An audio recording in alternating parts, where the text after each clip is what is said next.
بسم الله الرحمن الرحيم. باب هل يأخذ الإمام إذا شك بقول الناس.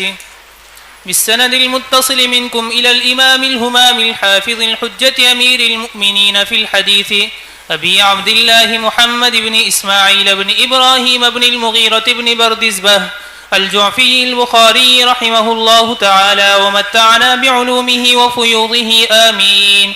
وشفاكم الله شفاء دائما لا يغادر سقما آمين يا رب العالمين. جزاكم الله. أنه قال حدثنا عبد الله بن مسلمة عن مالك بن أنس عن أيوب بن أبي تميمة السختياني عن محمد بن سيرين عن أبي هريرة رضي الله عنه وعنهم أن رسول الله صلى الله عليه وسلم انصرف من اثنتين فقال له ذو اليدين أقصرت الصلاة أم نسيت يا رسول الله؟ فقال رسول الله صلى الله عليه وسلم أصدق ذو اليدين؟ فقال الناس نعم. فقام رسول الله صلى الله عليه وسلم فصلى اثنتين أخريين ثم سلم ثم كبر فسجد مثل سجوده أو أطول. یہ حضرت الیدین رضی اللہ تعالیٰ عنہ کا واقعہ ہے جو پہلے بھی گزرا ہے، اس کی تفصیل میں جانے کی ضرورت نہیں ہے، لیکن اس کے اوپر جو باب امام بخاری نے بنایا ہے اس سے یہ مسئلہ مستنبط کرنا چاہتے ہیں کہ اگر امام اور مقتدی دونوں کے درمیان اختلاف ہو جائے کہ امام سمجھ رہا ہے، کہہ رہا ہے کہ میں نے پوری نماز پڑھ لی، اور مقتدی کہہ رہے ہیں کہ پوری نہیں ہوئی، کوئی رکعت چھوٹ گئی ہے، تو کیا امام کے ذمہ واجب ہے کہ وہ مقتدیوں کے قول کا اعتبار کرے اور جو نماز رہ گئی ہے وہ پڑھائے یا نہیں؟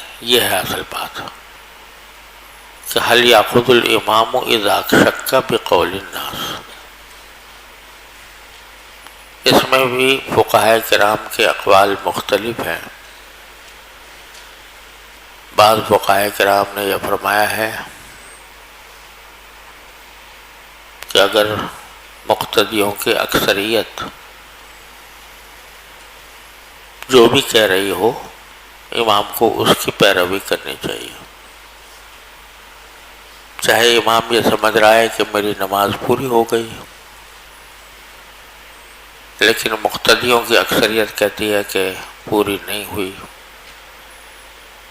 تو امام کو مقتدیوں کی بات ماننی چاہیے اور نماز پوری کرنی چاہیے. حنفیہ کا مسلک اس باب میں واضح ہے، وہ یہ ہے کہ مقتدیوں کا اعتبار عام حالات میں نہیں ہے. اگر امام کو یقین ہے مکمل کہ میں نے نماز پوری پڑھا دی ہے اور کوئی حصہ باقی نہیں رہا، تو اسے اپنے یقین پر عمل کرنا چاہیے، چاہے ساری جماعت یہ کہہ رہی ہو کہ نماز پوری نہیں ہوئی، لیکن امام کو یقین ہے کہ پوری ہو گئی، تو امام کے ذمہ مقتدیوں کی بات ماننا واجب نہیں ہے،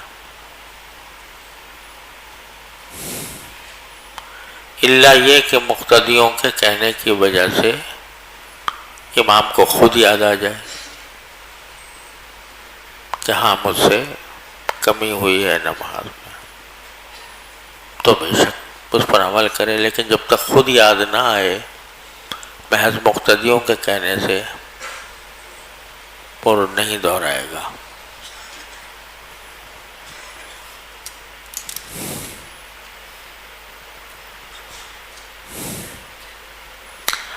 یہاں اگر آپ دیکھیں ذو الیدین کے واقعے میں تو حضور اقدس صلی اللہ علیہ وسلم تو یہی سمجھ رہے تھے کہ نماز کیسی ہوئی، پوری ہو گئی۔ اسی لیے جب ذوالیدین نے کہا تو آپ نے دوسرے صحابہ کرام سے پوچھا، اصدق ذوالیدین، کہ کیا ذوالیدین سچ کہہ رہے ہیں کہ نماز پوری نہیں ہوئی؟ جب دوسرے لوگوں نے کہا تو پھر آپ نے نماز پوری کی۔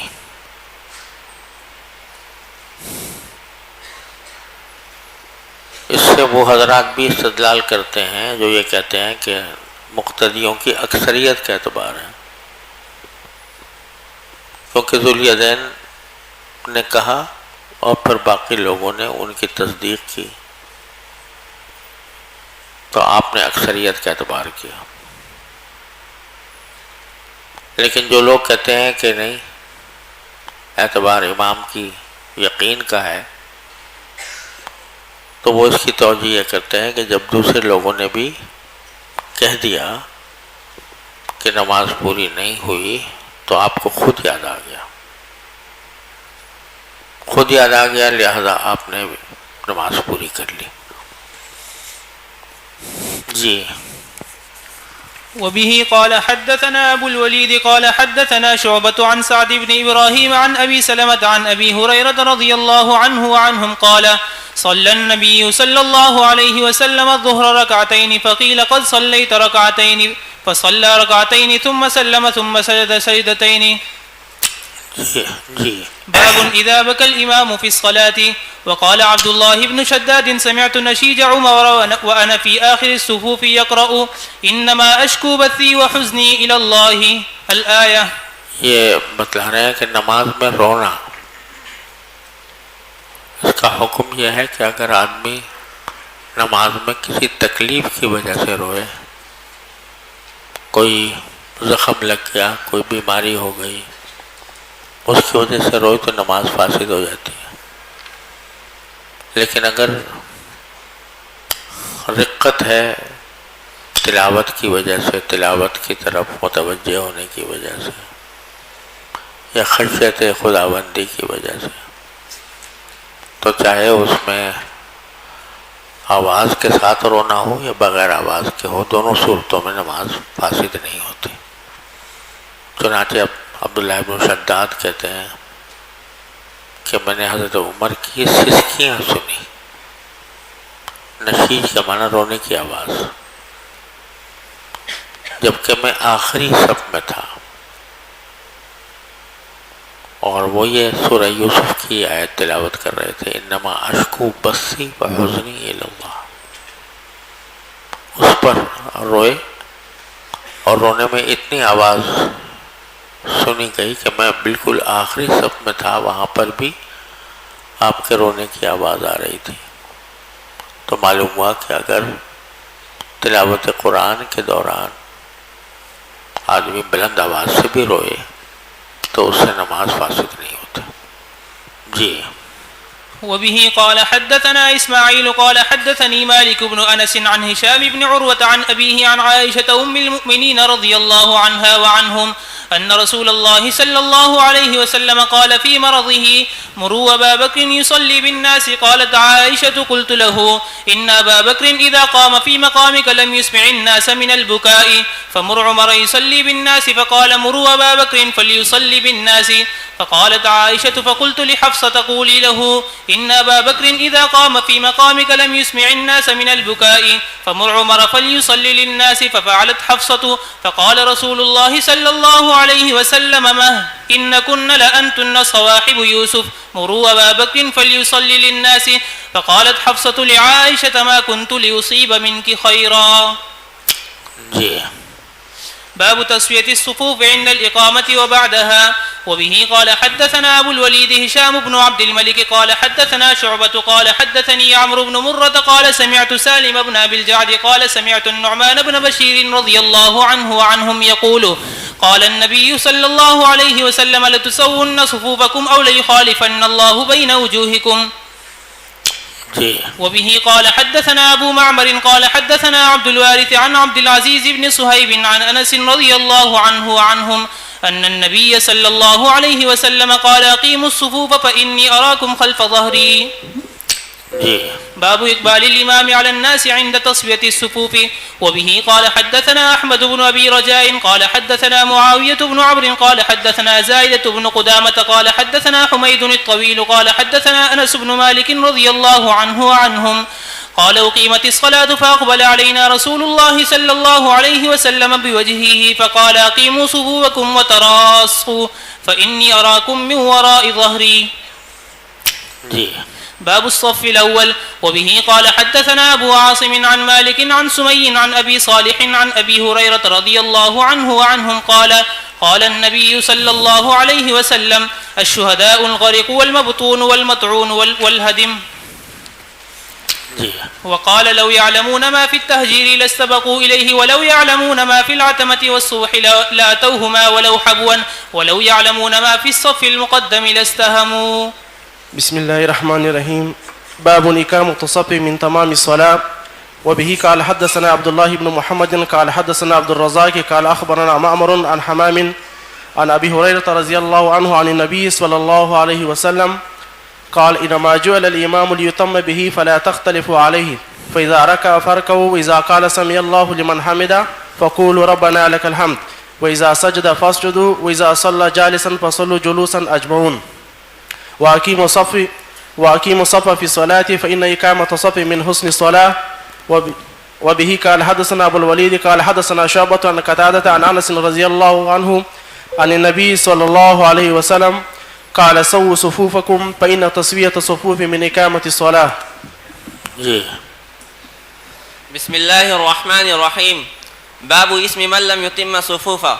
وبه قال حدثنا معاذ بن أسد قال أخبرنا الفضل بن موسى قال أخبرنا سعيد بن عباد الطائي عن بشار بن يسار الأنصاري عن أنس بن مالك رضي الله عنهم أنه قدم المدينة فقيل له ما أنكرت منا منذ يوم عهدت رسول الله صلى الله عليه وسلم فقال ما أنكرت شيئا إلا أنكم لا تقيمون صفوفا. وقال عقبة بن عباد عن بشار بن يسار قدم علينا أنس المدينة بهذا.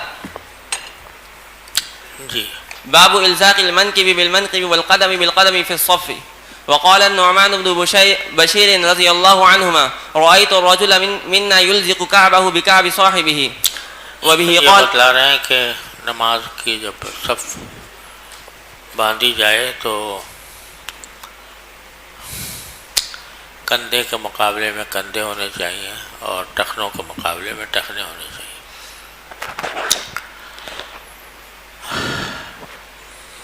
اب لفظ استعمال ہوا ہے الزاق کا. الزاق کے معنی ہوتے ہیں چپکانا. چنانچہ حضرت نعمان بن بشیر رضی اللہ تعالیٰ عنہ فرماتے ہیں کہ میں دیکھتا تھا کہ ہم میں سے ایک شخص جو ہے وہ اپنے ٹخنے کو دوسرے اپنے ساتھی کے ٹخنے کے ساتھ چپکاتا تھا. اب اس کو ظاہر پر معمول کر لیا اہل ظاہر نے، اور نتیجہ یہ کہ وہ بہت ہی اہتمام کر کے دونوں ٹانگوں کے درمیان بڑا لمبا چوڑا فاصلہ کر کے اور قدم سے قدم ملانے کی کوشش کرتے ہیں، اور نہ صرف یہ کہ کوشش کرتے ہیں بلکہ دوسروں کو بھی مجبور کرتے ہیں. جماعت میں آدمی کھڑا ہوا ہے اور وہ دوسرا آدمی لا کے اپنا پاؤں جو ہے وہ بالکل ہی پاؤں سے ملاتا ہے اور بیچ میں لمبا چوڑا فاصلہ کرتا ہے. حالانکہ یہ جہالت کی بات ہے، کیونکہ جو اگر ظاہری لفظ پر عمل کیا جائے تو یہ بتاؤ کیا ٹخنا ٹخنے سے چپک سکتا ہے؟ دو آدمی اگر کھڑے ہوئے ہیں اور ان کے ٹخنا ہے تو وہ ٹخنے کو ٹخنے سے چپکا سکتا ہے؟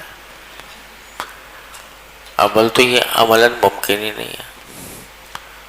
دوسرا یہ کہ ایک طرف ٹخنے سے ٹخنا چپکے اور دوسری طرف کندھے سے کندھا چپکے۔ اگر کوئی بہت ہی تکلف کر کے ٹخنے کو ٹخنے سے چپکا لے تو کندھے کو کندھے سے کیسے چپکائے گا؟ لہذا ظاہری الفاظ کے اوپر اس طرح اصرار کرنا کہ جو ناقابل عمل ہو کسی طرح بھی درست نہیں ہے۔ مقصود در حقیقت محاذات ہے کہ منکب محاذی ہو منکب کا اور کعب محاذی ہو کعب کا۔ جی وبه قال حدثنا عمرو بن خالد قال حدثنا زهير عن حماد عن انس رضي الله عنه عنهم عن النبي صلى الله عليه وسلم قال اقيموا صفوفكم فاني اراكم من وراء ظهري وكان احدنا يلزق منكبه بمنكب صاحبه وقدمه بقدمه. باب اذا قام الرجل عن يسار الامام وحوله الامام خلفه الى يمينه تمت صلاته. وبه قال حدثنا قتيبة بن سعيد قال حدثنا داود عن عمرو بن دينار عن كريب مولى ابن عباس عن ابن عباس رضي الله عنهما وعنهم قال صليت مع النبي صلى الله عليه وسلم ذات ليلة فقمت عن يساره فأخذ رسول الله صلى الله عليه وسلم برأسي من ورائي فجعلني عن يمينه فصلى ورقد فجاءه المؤذن فقام يصلي ولم يتوضأ. بس صلی اللہ تعالی